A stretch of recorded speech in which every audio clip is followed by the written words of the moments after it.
Bienvenue à tous dans cette nouvelle vidéo, Testable, votre testeur d'applications pour iOS et Android. Aujourd'hui, nous allons voir comment améliorer la batterie de votre iPhone. C'est parti.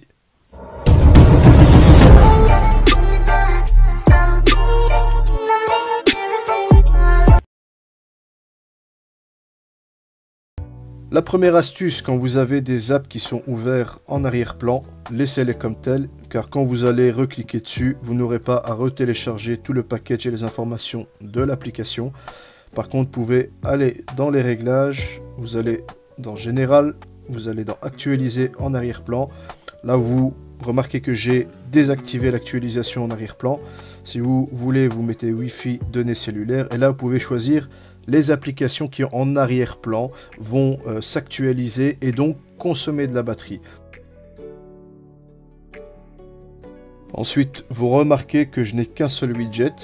Ici, ce sont des photos entre guillemets qui renvoient tous vers une seule application. Ce ne sont pas de vrais widgets, même si ça en a l'apparence. Mais je n'ai qu'un seul widget. Pourquoi? Parce que ce sont des éléments qui vont consommer énormément de batterie, étant donné la fréquence de rafraîchissement qu'ils vont demander. Donc ne mettez pas trop de widgets sur votre écran d'accueil. Ensuite, vous le savez, les services de localisation consomment énormément de batterie. Pour cela, vous allez aller dans Réglages, descendez, Confidentialité, Services de localisation. Et là, vous pouvez choisir quelle app a accès à la localisation de votre iPhone. Et moi, j'ai mis pour la plupart jamais ou vraiment genre pour le GPS quand l'application est active.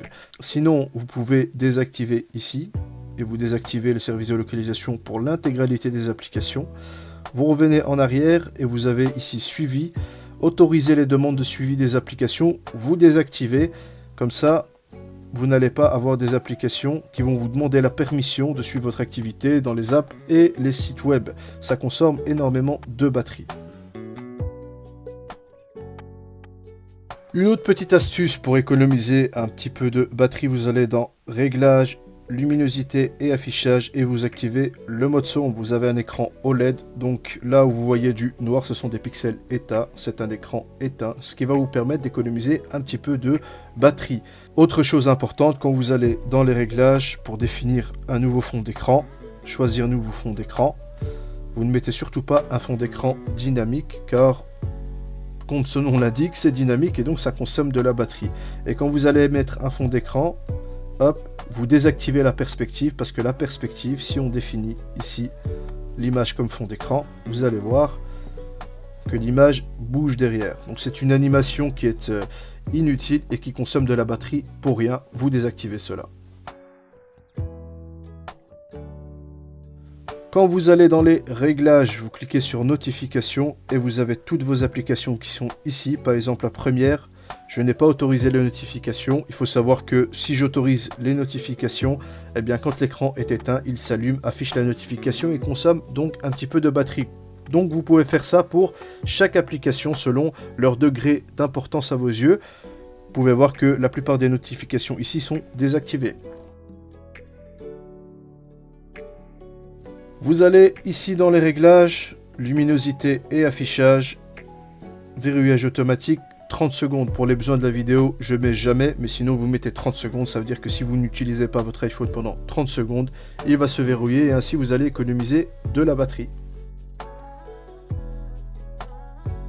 Toujours dans les réglages, vous allez dans Accessibilité ici, et vous allez dans Animation, réduire les animations.